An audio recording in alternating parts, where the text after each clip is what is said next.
We are at the Transform Africa Summit 2018, which ended yesterday actually. Today we are here at the Women's Conference. Apart from recapping what went on the last 3 days, we are also looking at where we are and where we are going to be going with regard to gender equality and the empowerment of women. Our continent and nations have done very well in many areas. We have even brought some agenda to the global world. For example, the girl child really comes from our experience as African women.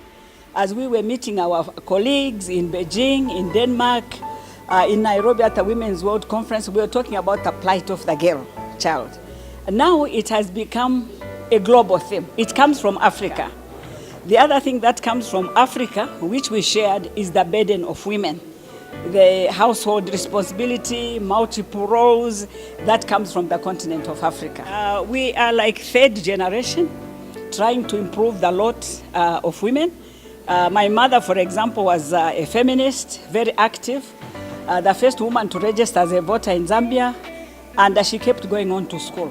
As head of UN Women in Rwanda, I can tell you that Rwanda is doing a lot of things right, starting with the political will that has really allowed for women to be highly represented in decision-making bodies in the country. Whether it's in parliament, in government, in the judiciary, we really see a very high representation of women. And that in itself is not only symbolic, but it's quite significant in terms of changing policies and making sure that women are being given the opportunities and the rights that they deserve, so that they have equal rights and equal opportunities.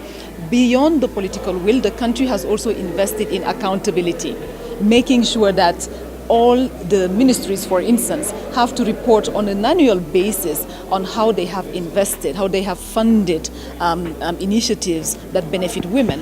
When you look at economic empowerment, it is not surprising that women are lagging far behind, and the statistics were given to us specifically for women's economic empowerment, and why this meeting was that critical for them is number one, the opportunities that are there for the women, not only in the digital field but in the whole spectrum across the economic divide, if I may say.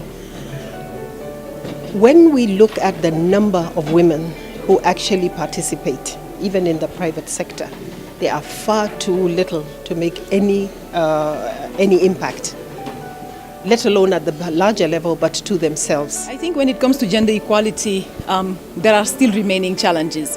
Yes, we got the policies right. We are having investment, we are having institutions, but tomorrow we will be talking about accountability.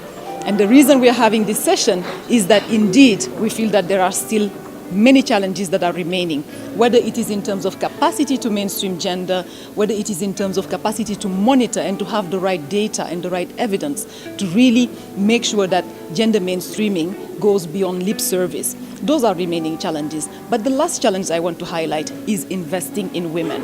We cannot talk about gender equality without discussing the issue of financing. So we really believe that this also came out in our session this morning. The issue of financing is critical. And without such interventions, we cannot lift women out of poverty and we cannot achieve gender equality. So there is an economic case there. There is a business case that has been made, and that forces us to make the right investment to close the gender gap across the board. Girls' education is so important that where you have girls like this who can't go to school, the private sector, the public sector should do the best that they can to have scholarships, and also help these girls to do work, because we just don't want them to handouts, but they need to do intern, they need to be associated. If it's in school, they can work in the school, but we need to keep the children who are girls in school, not neglecting the boys, because if we educate only the girls, we shall have a problem.